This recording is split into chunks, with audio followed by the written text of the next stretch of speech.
Okay, thank you very much, Lucia. And the first initiative test here is to see that this presentation is by Guy Hutton. Now, the only thing I share with Guy Hutton is that he's British. He has a much bigger brain than I do. So this is his work, and I'd agreed with Elizabeth that I would talk a little bit about the process from and through some of Guy's work. So there's going to be two very quick presentations that I'll do. I'll flip through some slides that gives you a feel for the process towards the post-2015 monitoring around sanitation, and then I'll bring up the actual list of goals and targets and indicators that the Sanitation Working Group has been using, and that may prompt some discussion whenever we take questions. This first slide, I guess, is fairly familiar for most people, and it's just to recap on, why are we doing global monitoring of the type that WHO and UNICEF collects on a periodic basis and releases to the sector for all the reasons that you can see on the screen, not least of which is global advocacy and maintaining political prioritization, which leads to a change in budget allocations, which drives our implementation, which needs to be monitored, which feeds into this self-propelling cycle of advocacy to monitoring. So it informs global investments, it's useful for benchmarking, and it's a way in which we can measure our own progress and maintain our own accountability. The JMP has a particular focus on national governments as a client, and I think that's an important thing to focus on. I wanted to, I don't want to reinvent the wheel. You all know what the current MDG target and indicator is. So it's to halve the proportion, and the indicator that we use is the proportion of the population using improved drinking water sources as defined by the JMP, and we know that there's been lots of debate and queries about that.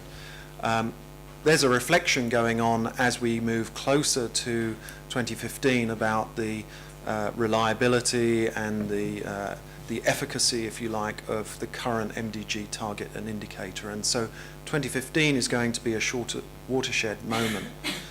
The post-2015 process will therefore be informed by a whole new set of proposed goals, targets and indicators. So that's the important pivot point to be clear here. And the reason that the UN system is pivoting is because of the strengths, if you like, and the weaknesses of those current targets and indicators. And I guess that the weaknesses are the things that we tend to fixate on and that we know reasonably well. We know that the current focus being 50%, if you like, or a halving, lacks a lot of ambition. It only focuses on the basic and minimum levels of service. We know, for instance, that the way in which the regression analysis is done by the JMP tends to mask lots of interesting differences within country or within regions. So it's a fairly blunt form of analysis. We know that it tends to prioritize a focus on new services rather than on the sustainability of existing services, and so on. So this is just to give you a scene setting, and then I want to sort of move more into the process beyond this point. So the aims of the post-2015 process, as I've just been making clear, is, and the second point I think is the important one, is to try to focus on the most bankable new goals and targets and indicators which can help drive the direction of the WASH sector after the end of this 2015 process. And you've heard it referenced a number of times during this week.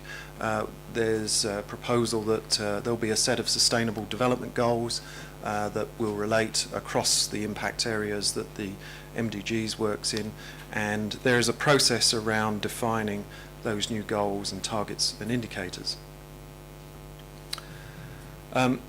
This was a slide that Guy had talked about earlier in the week, and I think reading between the lines, the point of showing this is part of the difficulty of trying to work with a very long wish list of possible targets and indicators, which you see as the big blue circle, and then to work through a consultative process that brings it down to this small red dot, which is targets and indicators for the SDG framework, which are actually feasible and monitorable. And I think that that last point is very important.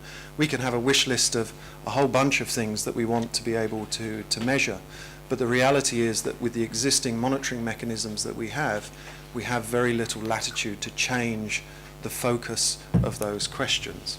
And that's a big issue, I think, for the UN and for the community of practice as a whole. So we're really actually only talking about that very small dot, and that's our latitude, that's our window of opportunity.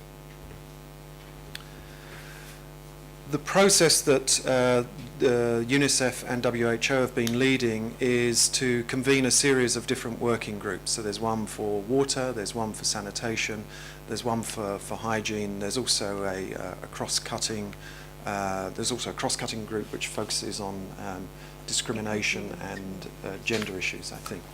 Equity and discrimination, that's right. So those working groups have been tasked with coming up with proposals, and I want to underline that word. These are only proposals that will go forward into a process.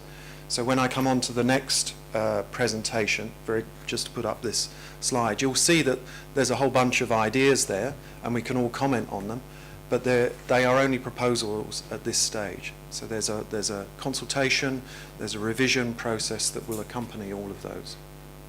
And essentially those working groups have engaged in some expert activities, some discussions, and brought forward a very long listing of possible goals, targets and indicators, and is then beginning to look at a shortlisting process for that, for things which are politically feasible and which can fit within the existing monitoring framework and mechanisms.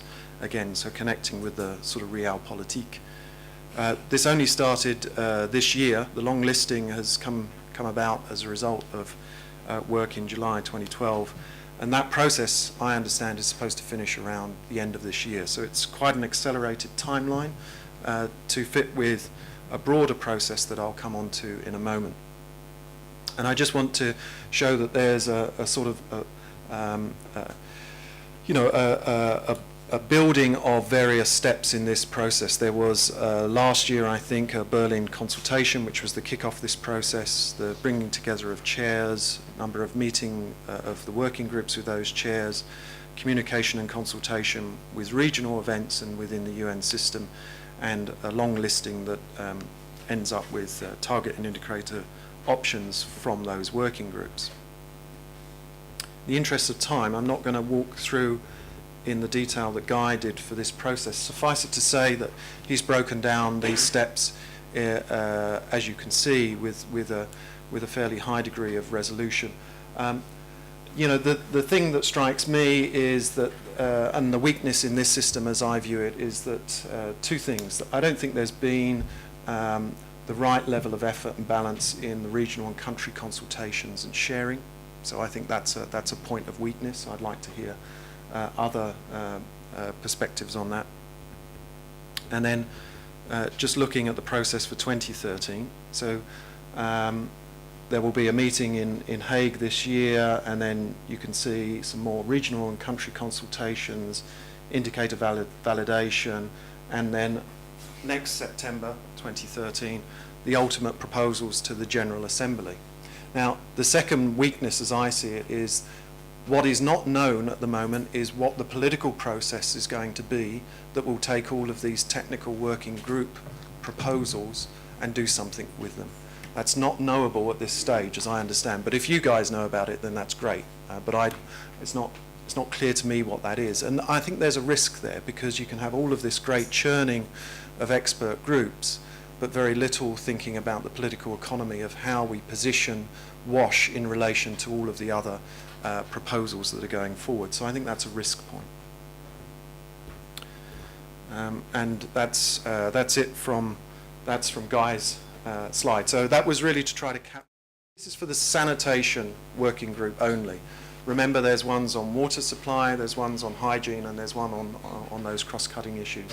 And I've put it up because I think it might be interesting for you to see where the shift in the goal and the targets are going to. So the goal is, that's a nuance, a refinement essentially of what you've seen before with the existing MDG. I think the targets are interesting because they're starting to refine and break out opportunities in different ways here. So you've got, for the first time, a specific target on open defecation. So by 2030, no one practices open defecation. The second one, again by 2030, you've got a focus on school and health facilities, clinics, which offer adequate sanitation facilities to all users. The third, I think, is really important because it's about how we use wealth quintile analysis as a way to drive program design. So by 2030, Target 3 says 80% of the poorest quintile and 80% of the entire population uses an adequate sanitation facility.